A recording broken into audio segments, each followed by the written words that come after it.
आणि आम्ही म्हणत होतो की या योजनेचं नाव तुम्ही त्यांच्या नावाली ठेवलं त्यासाठी मी अभिनंदन करतो, पण तुम्ही एवढ्या महामानवाचं नाव देऊन सुद्धा इतका अटी टाकल्यात आणि त्या अटीमुळे जर 44 लाख शेतकऱ्यांवर अन्याय होत असेल तर कुठंतरी तुम्ही पुण्यश्लोक अहिल्यादेवी होळकरांचा नावाचा अवमान करत आहात असं आमचं तिथं भूमिका होती।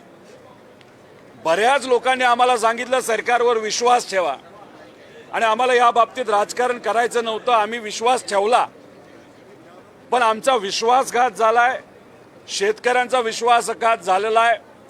आज अधिवेशनाचा पहिला दिवस असला तरी इथं मी फक्त आलोय, सही करणार, तुमच्याशी बोललोय। उद्यापासून 30 तारखेपर्यंत मी अधिवेशनामध्ये येणार नाही। मराठवाड्यामध्ये आणि काही इतर जिल्ह्यांमध्ये जाऊन शेतकऱ्यांशी संवाद साधून 29 तारीख सोमवार आम्ही छत्रपती संभाजीनगरमध्ये खूप मोठं आंदोलन उभं करणार आहोत। त्यामुळे सरकारने आमचा विश्वासघात केलेला आहे, या सरकारला आम्ही सोडणार नाही। एक मोठं आंदोलन करू आणि सरकारला आजच सांगतोय 30 तारखेपर्यंत तुमच्याकडे वेळ आहे, तुम्ही या अटी काढा आणि या 44 लाख शेतकऱ्यांवर जो अन्याय होतोय तो तुम्ही त्या ठिकाणी थांबवा। आणि असंच जर तुम्ही अपमान आणि अन्याय जर आमच्या शेतकऱ्यांवर करत राहणार तर हे तुम्हाला महागात पडेल। त्यामुळे 29 तारखेला छत्रपती संभाजीनगरमध्ये एक मोठा रास्ता रोको, एक मोठं आंदोलन हे आम्ही सर्वजण मिळून आमचा जो विश्वासघात केला आहे, शेतकऱ्याचा जो विश्वासघात केलेला आहे त्याच्या विरोधात त्या ठिकाणी आम्ही आंदोलन करणार आहोत आणि या शेतकऱ्यांच्या वतीने या सरकारला जाब विचारणार आहोत की हा अन्याय कशासाठी।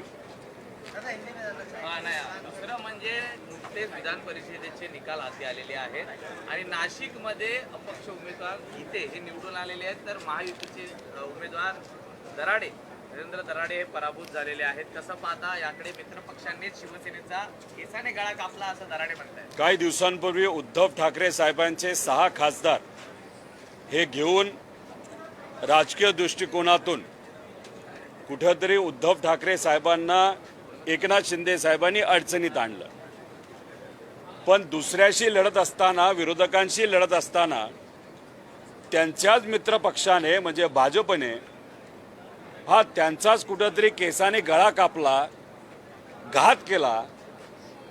खरं तर असं म्हणलं जातं एकनाथ शिंदे साहेबांना दिल्लीवाल्यांचा सपोर्ट आहे, पण महाराष्ट्राचे भाजपचे नेते आतून एकनाथ शिंदे साहेबांचा जो खेळ खेळत आहेत तर हे नाशिकचं उदाहरण त्यातलंच एक खेळाचं प्रकार आहे असं आपल्याला म्हणावं लागेल।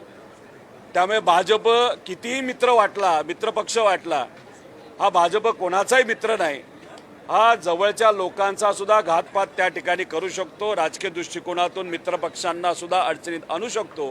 हे अनेक वेळा आपण बघितलेलं आहे। त्यामुळे नाशिकचं उदाहरण म्हणजे एकनाथ शिंदे साहेबांना त्यांच्याच मित्रपक्षाने कुठेतरी राजकीय दृष्टिकोनातून पराजय केला असं आपल्याला म्हणावं लागेल।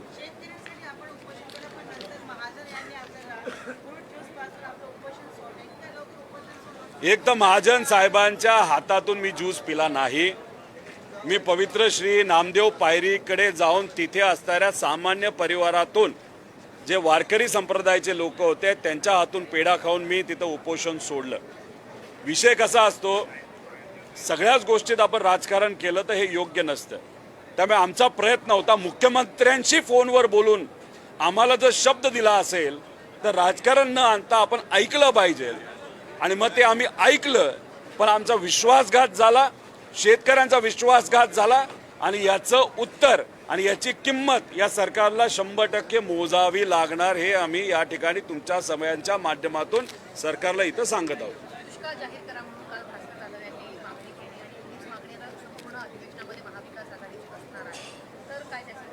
एक तर कर्जमाफी नीट द्या, कर्जमाफीमध्ये ज्या अटी टाकल्या त्या काढा आणि दुष्काळ तर जाहीर करा ही आमची मागणी आहेच। त्यामुळे जे काय आधी मदत दिलेली आहे कर्जमाफीच्या माध्यमातून ती तरी 100% शेतकऱ्यांना तिथं पोहोचू द्या। आता ह्याच्यामध्ये सोलापूर म्हणजे आम्ही पंढरपूरला उपोषणाला बसलो होतो, 23,000 लाभार्थी आहेत, पण त्या अटी टाकल्यामुळे फक्त 6,000 शेतकऱ्यांना लाभ मिळतो, बाकी शेतकऱ्यांना लाभ मिळणार नाही। म्हणून म्हणतोय की ही योजना जी आहे कर्जमाफीची पूर्णपणे फसवी आहे, दिखावपणा आहे. आम्ही काहीतरी मदत केली हे फक्त दाखवायचं खरं, पण मदत कोणालाच पोचली नाही पाहिजे.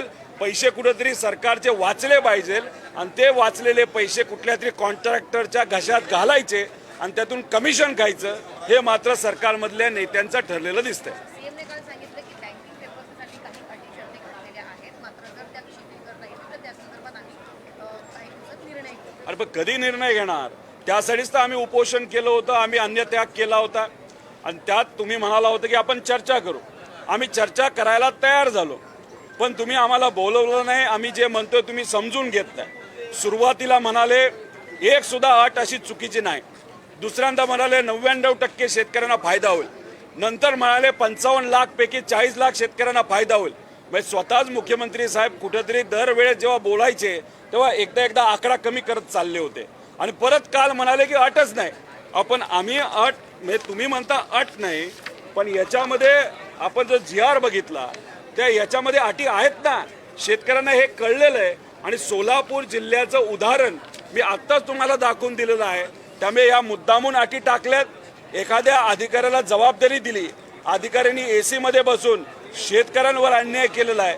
कुठंच या धोरणातून सर्व शेतकऱ्यांना फायदा होणार नाही. 44 लाख शेतकऱ्यांना 55 लाख पैकी हा अन्याय 100% त्या ठिकाणी होणार आहे आणि याची किंमत या सरकारला मोजावीच लागेल. 29 तारखेला आम्ही जे आंदोलन करणार आहोत तोपर्यंत आम्ही त्या आंदोलनातून उठणार नाही, रास्ता रोखून उठणार नाही.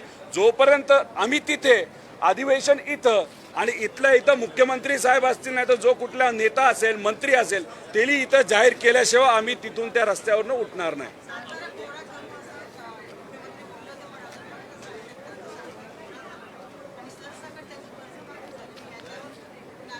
इलेक्शनच्या आधी भाजपचे आणि या सगळ्या नेत्यांचे दाखवायचे दात वेगळे असतात. इलेक्शन झाल्यानंतर ते दात वेगळेच निघतात. महिलांच्या बाबतीत सुद्धा लाडक्या बहीण योजनेचं आपण जर बघितलं असेल तर 1 कोटी महिलांची नावं कापली गेली. इलेक्शनच्या आधी ॲडव्हान्समध्ये पैसा दिला. 24,000 कोटी रुपये अशा लोकांना तुम्ही दिला की आता तुम्ही म्हणताय ते इल्लिगली त्यांना दिले गेले होते. मग 24,000 कोटीचं झालं काय? 1 कोटी महिलांचं नाव का कमी झालं? तसंच कर्जमाफी देऊ असं तुम्ही बोलला, थट्टा केली, नाही तर तुम्ही शब्द दिला आणि आता मात्र कर्जमाफी देत असताना इतक्या अटी टाकल्यात. त्यातून जर 90% शेतकरी वंचित राहणार असतील, 50,000पर्यंतचीच मदत मिळणार असेल, तर मग तुम्ही कशाला डंका पिटवताय की तुम्हाला 2 लाख रुपयाची कर्जमाफी दिली? हे फसवं सरकार आहे, फसवे नेते आहेत. बाकी यांना काही घेणं देणं नाही. आमचं म्हणणं आहे की बँकिंग सिस्टमला जर तिथं अडचण येत असेल तर मोदी साहेबांची प्रशंसा करत असताना असं का बोलला की राज्याचं जे काही कर्ज झालंय 10 लाख कोटीचं आणि देशाचं 200 लाख कोटीचं, ते जर मोदी साहेबांनी ठरवलं तर एका दिवसात आम्ही फेडू शकता. मग एवढी तुमची आर्थिक ताकद असेल तर मग दुसऱ्या बाजूला तुम्ही काय म्हणता नाही बँकिंग सिस्टम हे 37,000 कोटीमुळे कोलमाडू शकतात.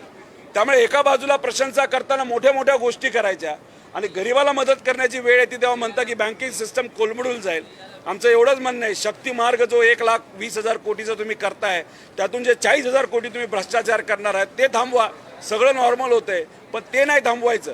गुजराती कॉन्ट्रॅक्टर आणि आंध्राच्या कॉन्ट्रॅक्टरला मोठं करायचं, त्यांच्यावर पैसे ओरबाडायचे, तिजोरीवर ताण आणायचा आणि सामान्य लोकांना मदत करण्याची जेव्हा भावना नाही तर भूमिका तुमची जेव्हा येते तेव्हाच अटी टाकतात. हे कुठंतरी हे सरकार फसवं एवढंच आपल्याला म्हणावं लागेल.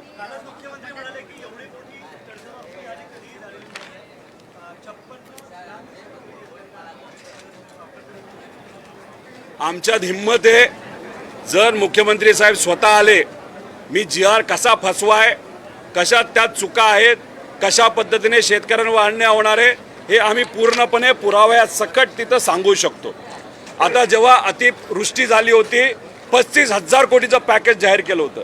मी स्वतः बोललो होतो 12,000 कोटीचा पुढे काय आकडा जाणार नाही. गेला किती? आत्ता 12,000 कोटीच्या आसपासच आकडा होता. मग 35,000 डिक्लेअर कशाला गेले? इथं सुद्धा 37,000 डिक्लेअर केलेत. हा आकडा 13,500 कोटीच्या पुढे जाणार नाही, पण 20,000 कोटी हे वाचवणार आहेत फक्त अटी टाकल्यामुळे. आणि आमचं हेच म्हणणं आहे, या अटी तुम्ही काढा, कारण का शेतकरी खरंच अडचणीत आहे आणि येणाऱ्या काळामध्ये तुम्हीच म्हणता पाऊस नाही तर येणारं पीक सुद्धा त्यांच्या हातात येणार नाही. त्यामुळे दुष्काळ जाहीर करणं हा तर आहेच. त्यामुळे कर्जमाफी पण द्या, दुष्काळ पण जाहीर करा आणि विद्यार्थ्यांचं कर्ज जे आहे जे आता त्यांना फेडता येणार नाही ते सुद्धा कुठेतरी त्याच्यामध्ये सवलत सरकारच्या माध्यमातून दिली गेली पाहिजे असं आमचं मत आहे. एकनाथ शिंदेला ठिकठिकाणी दाबण्याचा प्रयत्न केला जातोय का? कारण नाशिकमध्ये उमेदवार वाढ एकनाथ शिंदे साहेबांना कळलेलं आहे की कदाचित त्यांच्या पाठीमागे दिल्ली आहे, पण दिल्ली सुद्धा त्यांच्या पाठीमागे कधीपर्यंत आहे? डिलिमिटेशनचा कायदा पास होऊच तर. एकदा डिलिमिटेशनचा कायदा पास झाला तर भाजपला कुठल्याच खासदाराची जरूरत नाही असं भाजपला वाटतं. पण झालं असं आहे की दिल्लीची मदत एकनाथ शिंदे साहेबांच्या पाठीमागे असली तरी महाराष्ट्राचे भाजपचे नेते मात्र एकनाथ शिंदे साहेबांचा गळा केसांनी कापत असताना आपण बघू शकतो. कालची प्रेस कॉन्फरन्स किती भारी झाली, हसत खेळत झाली आणि निकाल लागल्यानंतर एकनाथ शिंदे साहेबांना आत्ता कळलं असेल, अरे आपला तर गळा नीट राहिला नाही, आपला गळा केसारी कापून टाकला, त्यांच्या उमेदवाराला पाडलं आणि अपक्ष उमेदवार जो महाजन साहेबांचा जवळचा माणूस आहे त्याला मात्र त्या ठिकाणी निवडून आणलं. त्यामुळे हे फसवाफसवी जी आहे ती फक्त भाजपकडनंच होऊ शकते. भाजप कोणाचाच मित्रपक्ष नाही. भाजप हा नेहमी स्वतःचा विचार करणारा पक्ष आहे. अजितदादांच्या बाबतीत सुद्धा आपण बघितलं असेल, दादांना न्याय द्यावं यासाठी आमचा सगळ्यांचा प्रयत्न होता, अपेक्षा होती.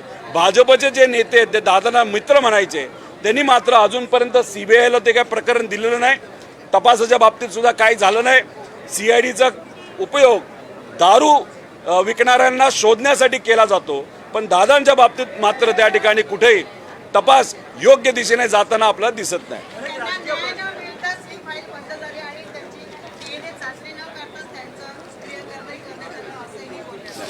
ते चाचणी वगैरे सगळं झालेलं आहे. फाईल काय बंद झालेली नाही, आम्ही काय बंद होऊन देणार नाही. आम्ही मात्र आमचा लढा तिथं कायम ठेवू.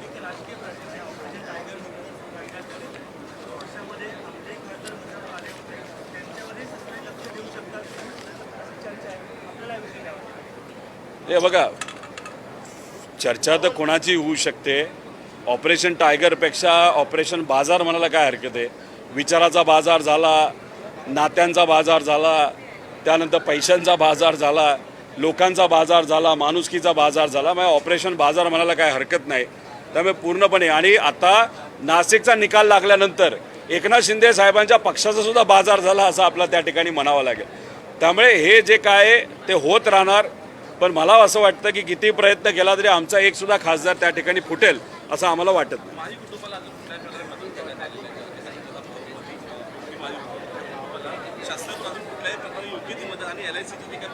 एक तर त्या VSR कंपनीने 210 कोटीचा विमा हा विमानाचा आणि लायबिलिटी विमा तिथं काढला होता.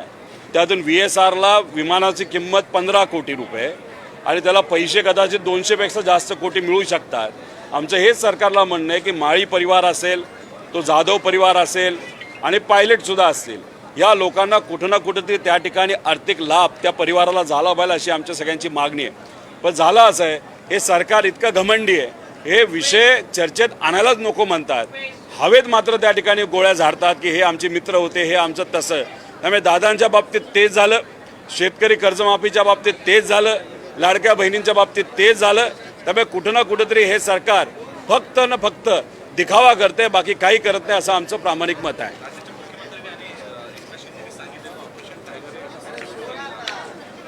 अरे पण ऑपरेशन टायगर हे सक्सेसफुल झालं काल बोलत होते, पण शिकार करणाऱ्याची शिकार आज मात्र नाशिकमध्ये तिथं झालेली हे आपण सगळ्यांनी तिथं बघितलेलं आहे. त्यामुळे खरे शिकारी भाजप आहेत, पुढे करतायत फक्त एकनाथ शिंदे साहेबांना. त्यामुळे एकनाथ शिंदे साहेबांना मात्र आता कळालं असेल, अरे आपली आता शिकार झालेली आहे. हे जे काही विरोधक बोलतात की भाजपचा विचार नाही तर विश्वास ठेवणं योग्य नाही, हे आता एकनाथ शिंदे साहेबांना कळलं असेल. त्यामुळे उद्या जाऊन एकनाथ शिंदे साहेब हे भाजपबरोबर लढतील का विरोधात लढतील हे मात्र आज 29 पर्यंत आपल्याला त्या ठिकाणी सांगता येणार नाही. थँक्यू.